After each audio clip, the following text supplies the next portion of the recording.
Howdy guys, it's Luke at Airsoft, and in this video, like I said, my favourite Speedloader, it broke. So I thought I'd chuck this video together to show you how to problem solve and how to fix it. And hopefully I haven't broke it, which I probably have broke it because I'm an airsofter and I break things. But I'll catch you after this. So I've had this Speedloader basically from immediately as soon as they came out.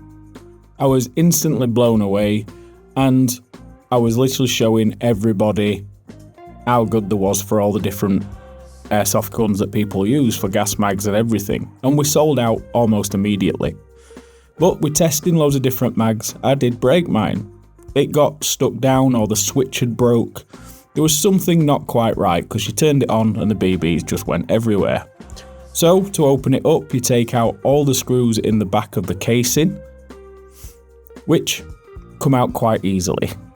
And there's only about 6 screws in the back in total. Getting something like a small screwdriver to do it does make it easier. Make sure you remove the sticky pad if you've already put this on so you can take the actual unit apart or cut across the bottom. Then it should just slide apart. Just be careful not to pull on your power cord where the battery and your switch and everything is. Once inside, it does look pretty simple. However, there is 4 screws holding the motor into the bottom, and you do have to remove these screws before you try and get to the switch assembly. Taking these out though, you can actually leave them in place. You just have to remove them from screwing into the front of the Speedloader. Don't be afraid, you're not unplugging anything or doing anything like that, so it'll go back together quite easily. Once you've unscrewed them screws, you can lift the whole mechanism of the Speedloader out in one go. And as you can see, you've got the 2 parts, so you can see how easy it is to separate. Then, to get to the actual switch housing, we can remove the top from that barrel. What I'm wanting to see in here is if it's the actual switch that's broken, or pressure switch, or whatever it is in there, just to see what's gone wrong. Just removing a couple of screws reveals the spring and the switch, and luckily the spring and switch is all okay. What it found is the actual bit that presses down had got jammed. And what had caused this is I didn't remove the grub screw which you use for locking on all your different attachments. It had come unscrewed slightly and jammed in. So, a very easy fix. Just take that screw out and it's going to work fine. Reassemble as you would in reverse. Just make sure that when you are putting everything back in, not to over tighten everything because it is quite a rubbery plastic and you could quite easily bow or over screw them and weaken this. So just make sure that you put them in hand tight and then slide the unit back together.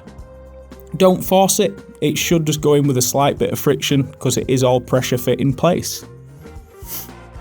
Then once you've got all that in, just make sure that everything is seated correctly and not slightly lifted up. Give it a clean out if you are at this position as well, because obviously dust and things from your BBs can get in there. Just give it a service, you might as well if you are trying to fix it. And then everything should just literally pop into place. And once it's all popped into place, bang your screws back in, and then fingers crossed it's working again. Now, I just loaded in some BBs and I thought I'd test it back on my magazines that I use in my lever action and things like that.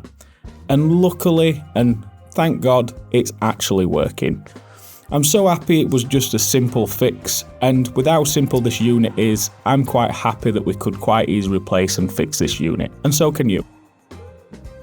So guys, as you can see, such a simple fix, and I'm sure there's many people out there that have done exactly the same problem. It's such a simple thing to just miss, or because you can't be arsed taking the grub screw out every time, it's going to happen, innit?